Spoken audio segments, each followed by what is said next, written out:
Welcome back to Adams Automotive. This is going to be part 2 of the rust-free doors videos.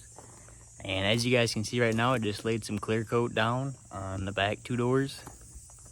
And let me flip this camera. They're looking good. A little bit of dust in them, but when I cut and buff, which I don't even do in the back, so don't worry about it. But I cut and buff on the front, and they should be looking great. Here's a little kind of clip, 'cause I didn't show it in the last video. A little clip of me painting here. So in that last clip, you saw these doors outside, and that was right after I got done painting. And if you remember, I used this like $20 paint gun from Harbor Freight. I got a water separator and a pressure regulator on it. That's the only difference. I didn't get to buy those separately, but I don't remember. So right now, you can see the results are pretty good.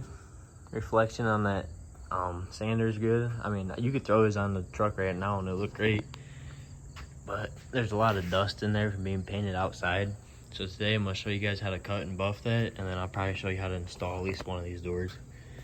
So right now we got the foam pad, I don't know what you want to call it. See how you can squish it around? Just a soft pad on there with 1500 grit.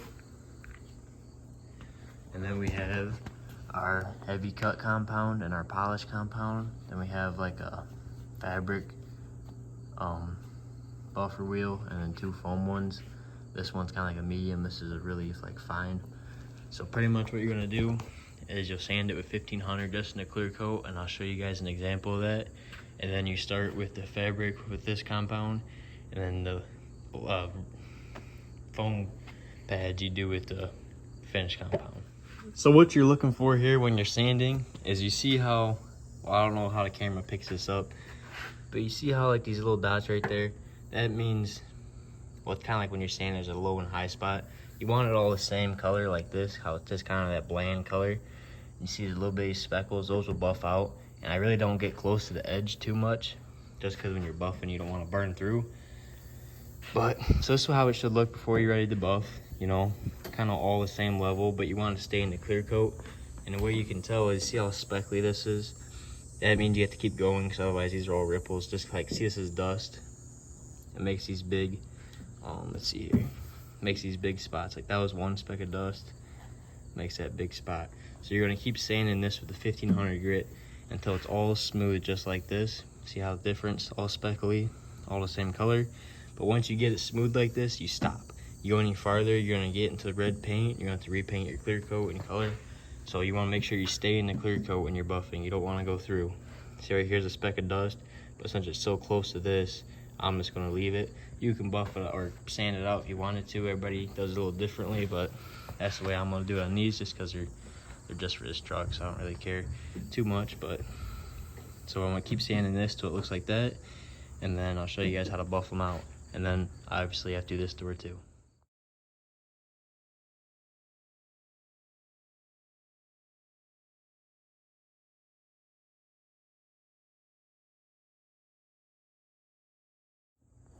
All right, as you guys can see right here, how it's all like one color, kind of faded. That's the clear coat. I could have done a little bit better, still have some dust in here, but for me, for now, it's good. Whatever, I don't really, doesn't have to be perfect, but you guys see the difference, nice and red, but it's got dust in it. Kind of faded now, but no dust.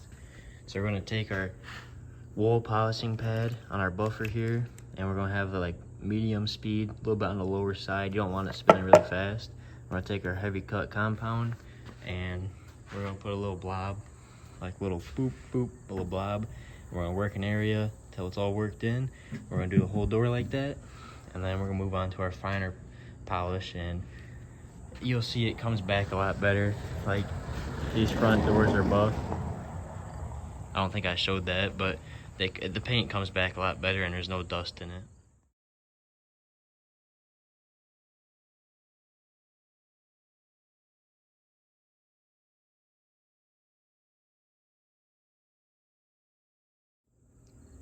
You can see all those swirl marks in there.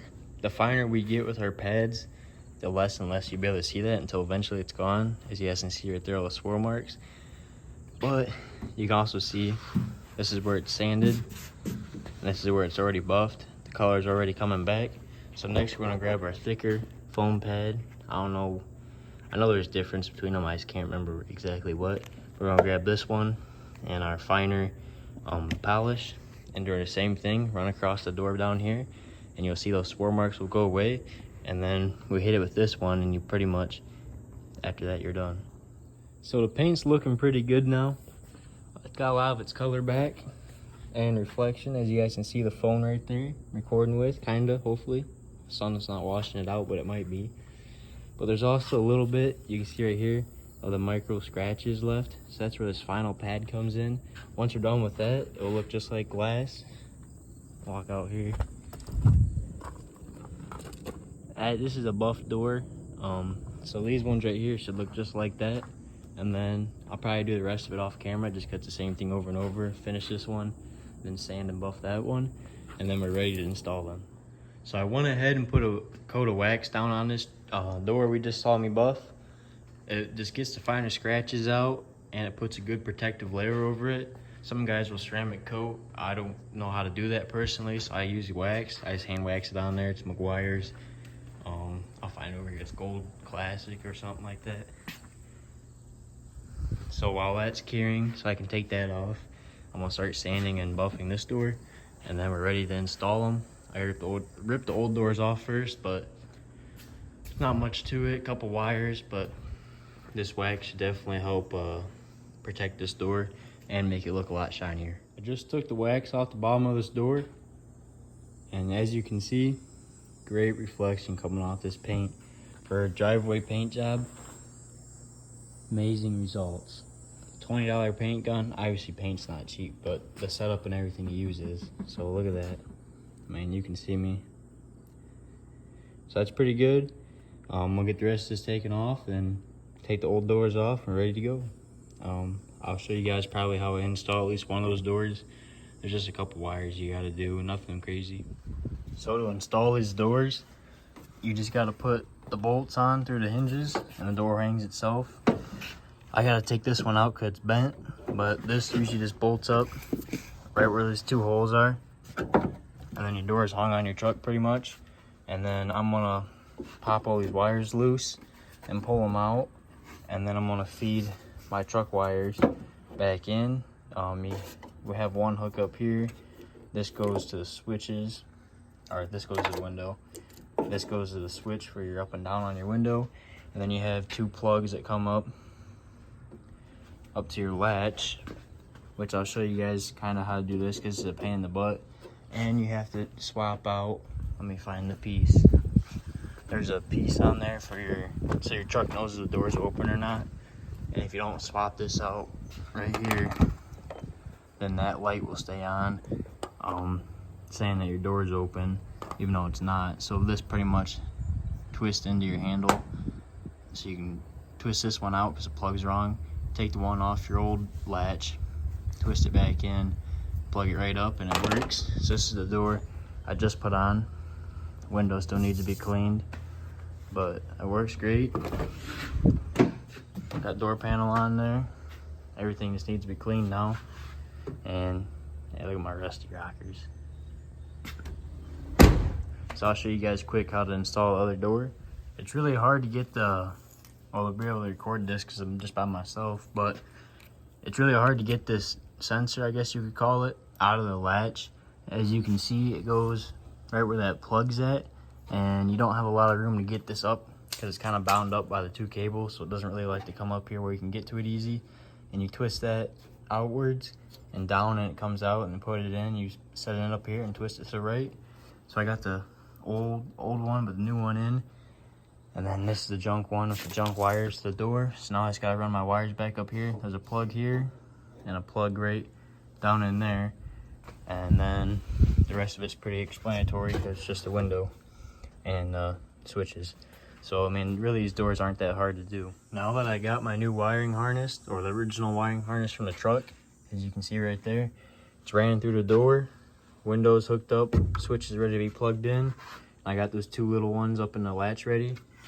Now we're gonna put our door handle back on. So to do this, you're gonna find that little green tab, and you're gonna slide this little rod down in between there, and then you're gonna hook this up over the edge and put that thread right through the hole. And don't worry if that rod's not lined up exactly. You can move it around with a screwdriver once it's in there. But now that that door handle's on there, we'll be able to, I don't know if you guys will be able to see in there, but you can hook that rod up, and then there's one nut that goes through there and one that goes through there, and your door handle's secure. And then the only thing left we have to do is put this back on. I almost forgot about that. And then the door panel. All the doors are installed now. I just gotta run and get some hardware to reattach some of the trim pieces. Like on the back doors, there's a piece that goes right here.